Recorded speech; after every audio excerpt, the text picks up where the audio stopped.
کہ ایک شخص مال کمانے کی غرض سے بیرون ملک گیا.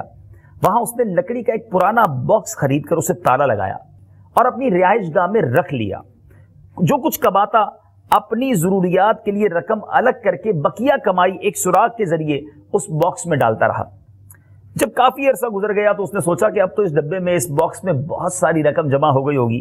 چنانچہ جب اس نے خوشی خوشی اپنا باکس کھولا تو یہ دیکھ کر سر پکڑ کر بیٹھ گیا کہ اس میں دیمک لگی ہوئی تھی، جس نے اس کے کرنسی نوٹوں میں سے کچھ کو مکمل اور بقیہ کو جزوی طور پر چاٹ کر تباہ کر ڈالا تھا، اور وہ نوٹ اب اس کے کسی کام کے نہیں رہے تھے.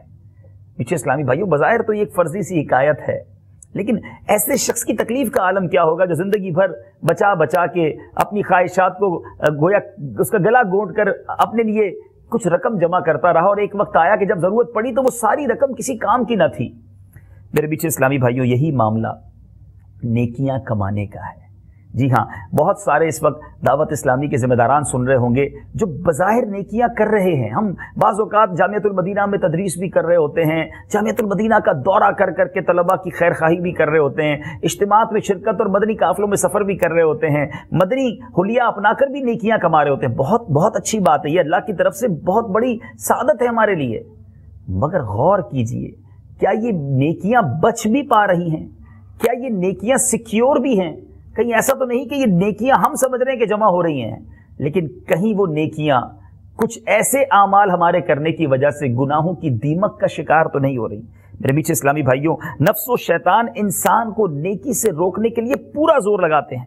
اگر انسان ان کے وار ناکام کرنے میں کامیاب ہو بھی جائے تو ان کی کوشش یہ ہوتی ہے کہ اب نیکی کا جو ذخیرہ ہے اس کو ضائع کر دے، یہ آخرت میں کام نہ آئے.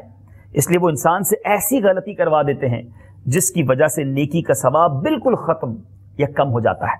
قرآن کریم اور مکی مدنی سلطان صلی اللہ تعالی علیہ وسلم کے فرامین میں ایسی کئی چیزوں کو بیان کیا گیا ہے. مثال کے طور پر میرے آقا علیہ الصلوۃ والسلام کا فرمان ہے، حسد سے بچو، وہ نیکیوں کو اس طرح کھا جاتا ہے جیسے آگ خشک لکڑی کو. یعنی ایسے اعمال ہیں احادیث میں، قرآن پاک کی آیات میں موجود ہیں جو نیکیوں کو کھا جاتے ہیں، نیکیاں برباد ہو جاتی ہیں. مجھے اور آپ کو یہ سیکھنا ہے، اس بات کو ریمائنڈ کرنا ہے، یہ دوبارہ یوں سمجھیے کہ تکرار کرنی ہے کہ نیکیاں ہو رہی ہیں تو سیف بھی ہو رہی ہیں، سنبھل بھی رہی ہیں، یا کچھ ساتھ بیماریاں ایسی لگی ہیں، کچھ ساتھ اعمال ایسے لگے ہیں کہ وہ نیکیاں ضائع نہ ہو جائیں، وہ نیکیاں کہیں برباد تو نہیں ہو رہی. صلو علی الحبیب صلی اللہ تعالی علی محمد. مجھے اپنی اور ساری دنیا کے لوگوں کی اصلاح کی کوشش کرنی ہے.